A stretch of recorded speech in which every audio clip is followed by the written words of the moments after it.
श्री शिवाय नमस्तु भयम। दोस्तों, जैसा कि आप सभी लोग जानते हैं कि 2 दिसंबर 2025 यानी मंगलवार को पड़ रही है मार्गशीर्ष मास की भौम प्रदोष व्रत। और दोस्तों, यह वह तिथि है जो मार्गशीर्ष मास में पड़ने वाली सबसे बड़ी तिथि है, क्योंकि ये मंगलवार के दिन पड़ रही है और इसका बहुत ही बड़ा और विशेष महत्व होता है। पूज्य गुरु जी ने कहा है कि अगर कभी भी मौका लग जाए और मार्गशीर्ष महीने की भौम प्रदोष व्रत मंगलवार को पड़ जाए तो आप लोगों को एक छुटकी काला तिल वाला उपाय तो अवश्य ही करना चाहिए। इन दोनों का संयोग बहुत ही कम आता है।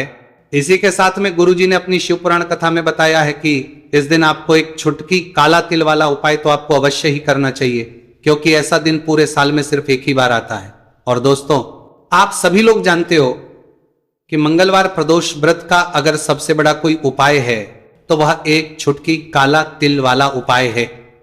तो दोस्तों, मंगलवार प्रदोष व्रत के दिन आप लोगों को इस एक छुटकी काला तिल वाला उपाय को जरूर करना है।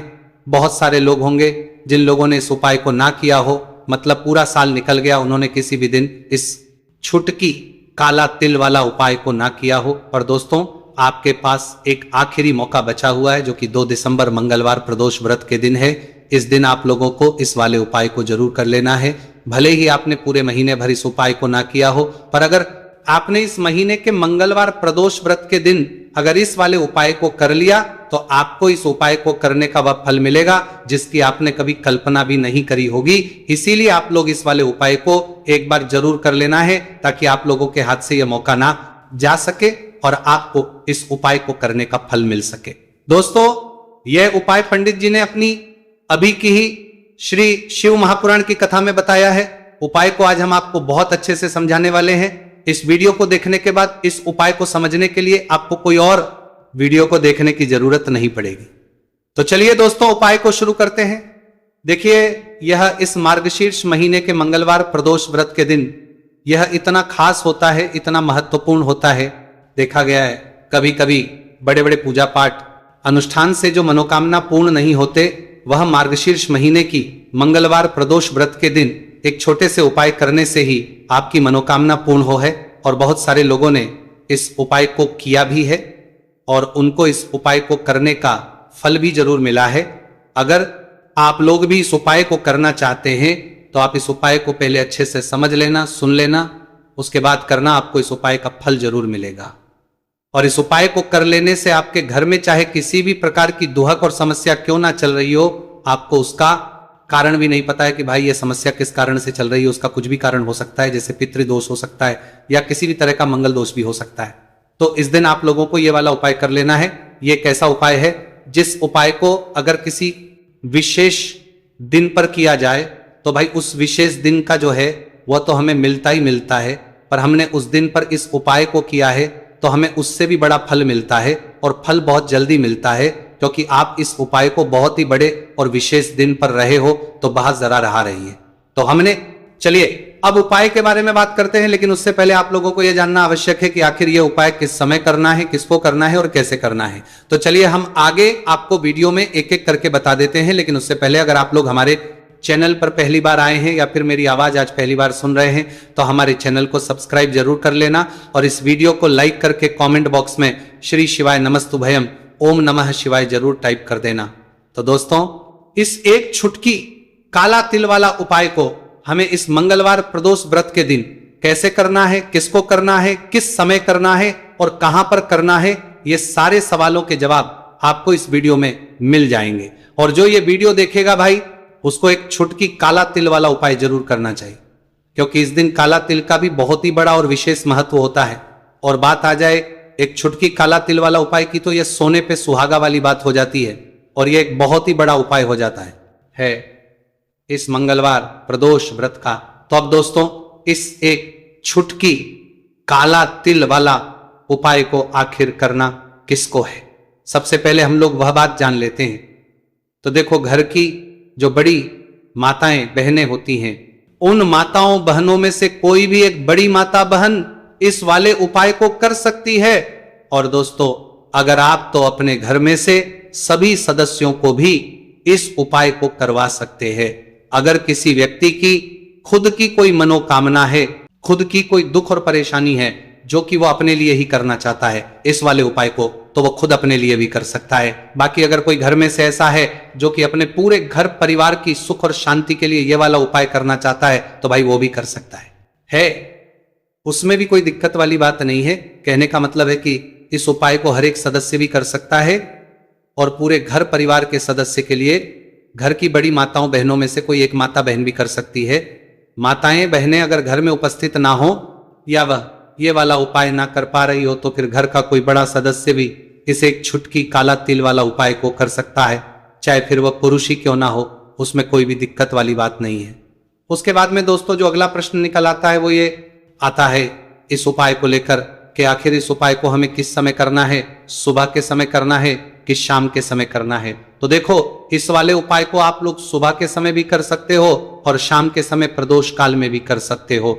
अब अगर आप पूछो कि भाई सबसे उत्तम समय कौन सा रहेगा इस एक छुटकी काला तिल वाला उपाय को करने का, तो हम आपसे बस यही कहेंगे कि इस उपाय को आप सुबह के समय करेंगे तो ज्यादा बेहतर होगा। बाकी अगर प्रदोष काल शाम के समय भी करेंगे तो भी अच्छा होगा, उसमें कोई भी दिक्कत वाली बात नहीं है।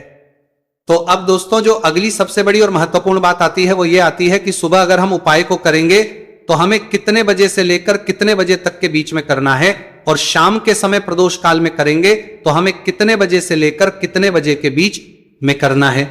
तो देखो सुबह जितनी जल्दी हो सके आप उपाय को करने की कोशिश करना कि अगर किसी कारणवश लेट भी हो जाओ, थोड़ी देर भी हो जाए तो 10 या 11 बजे तक भी आप उपाय कर लेना, पर 12 बजे से ज्यादा देरी ना हो। ठीक है, 12 बजे से ज्यादा देरी इस बात का ध्यान रखना। उसके बाद में दोस्तों अगर शाम के समय प्रदोष काल की बात करें, प्रदोष काल का जो समय है होता है वो शाम के 6 बजे से शुरू हो जाता है। मतलब शाम के 6 बजे से लेकर 7 बजे के बीच का जो समय होता है यह समय प्रदोष काल का समय होता है। तो आप उपाय को 7 या 8 बजे के बीच में भी कर सकते हो। मतलब शाम के 6 बजे से रात 8 बजे के बीच में आप कभी भी इस वाले उपाय को कर सकते हो, उसमें कोई भी दिक्कत वाली बात नहीं है।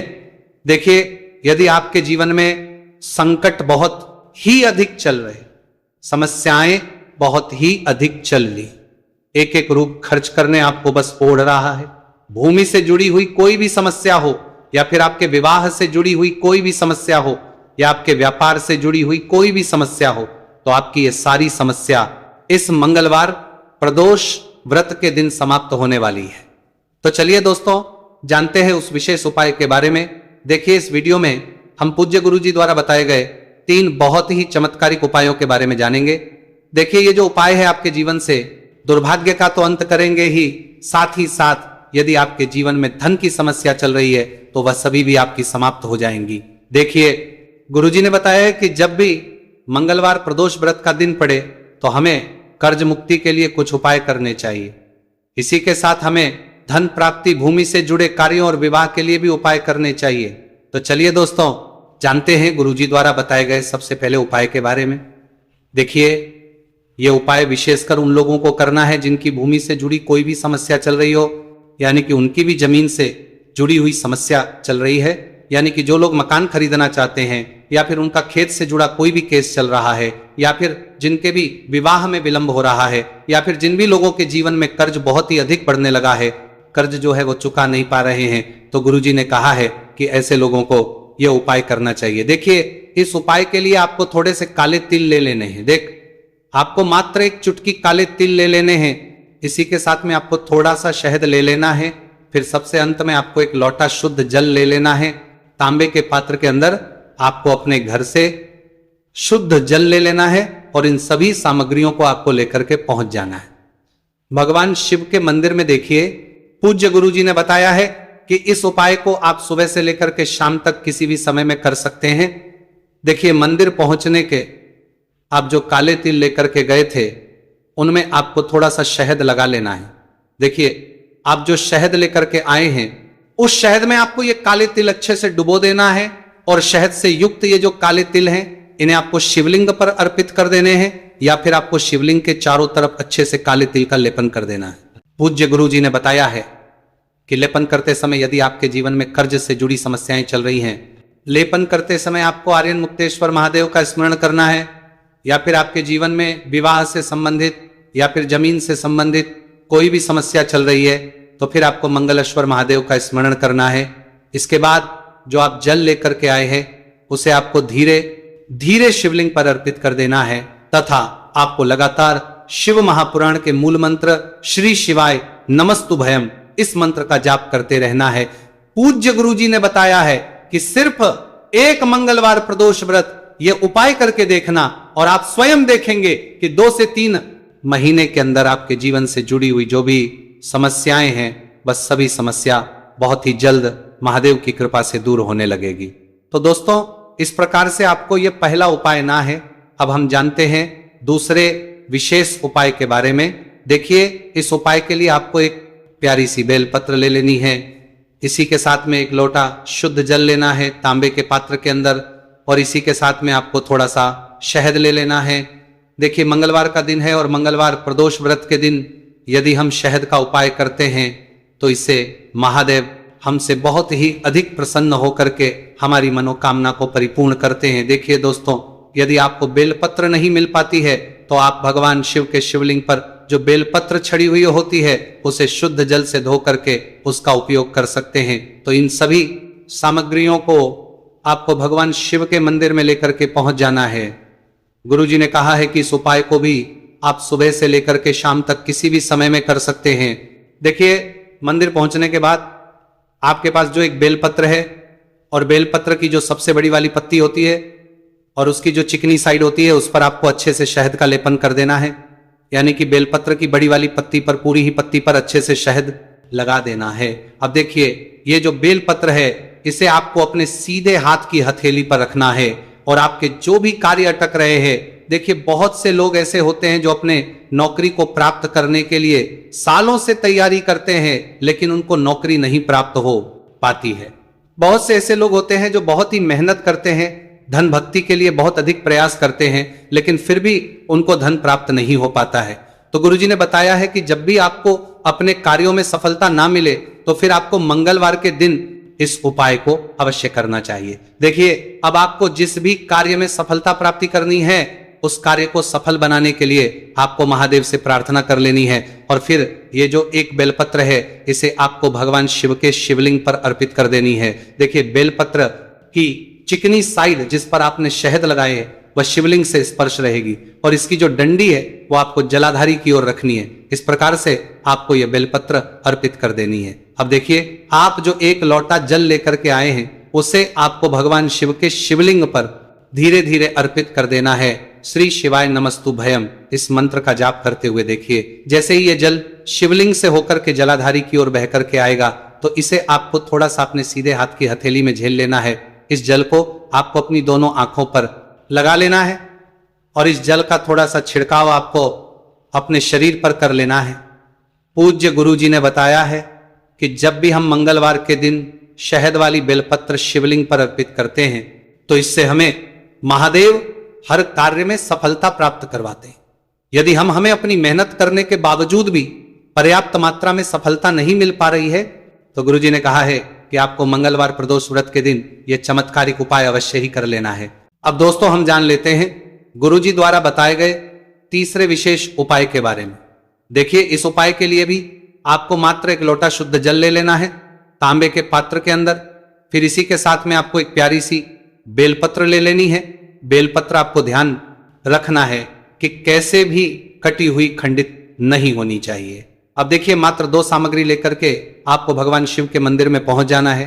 पूज्य गुरुजी ने बताया है कि यह उपाय विशेषकर उन लोगों को करना है जिनकी कोई भी विशेष मनोकामनाएं जो कई दिनों से परिपूर्ण नहीं हो पा रही है, चाहे वह विवाह से संबंधित हो, नौकरी से संबंधित हो, व्यापार से संबंधित हो, चाहे किसी भी प्रकार की मनोकामना है जो परिपूर्ण नहीं हो पा रही है तो उसके लिए आपको यह उपाय करना है।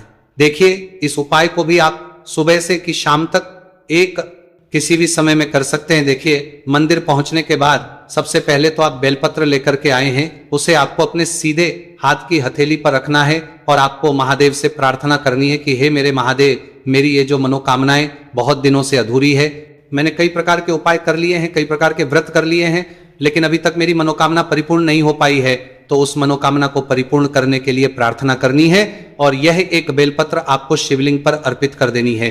देखिए बेलपत्र की जो चिकनी साइड है वह शिवलिंग से स्पर्श रहेगी और इसकी जो है वो आपको जलाधारी की ओर रखनी है। इस प्रकार से आपको यह बेलपत्र अर्पित कर देनी है। इसी प्रकार से आपको यह बेलपत्र अर्पित करनी है। अब देखिए, आप जो एक लोटा शुद्ध जल लेकर के आए हैं, इसे आपको धीरे धीरे शिवलिंग पर अर्पित कर देना है। इस मंत्र का जाप करते हुए देखिए, जल अर्पित करते हुए आपको कम से कम 11 बार श्री शिवाय नमस्तु भयम या फिर ओम नमः शिवाय इस मंत्र का जाप कर लेना है। पूज्य गुरुजी ने बताया है कि जो भी व्यक्ति दोत्राहा पूज्य गुरुजी दिसंबर मंगलवार प्रदोष व्रत के दिन शिवलिंग के सामने इस उपाय को करता है तो उसकी जो भी मनोकामना है वह महादेव की कृपा से निश्चित ही परिपूर्ण हो जाती है। तो दोस्तों, ये थे पूज्य गुरुजी द्वारा बताए गए कुछ बहुत ही खास उपाय।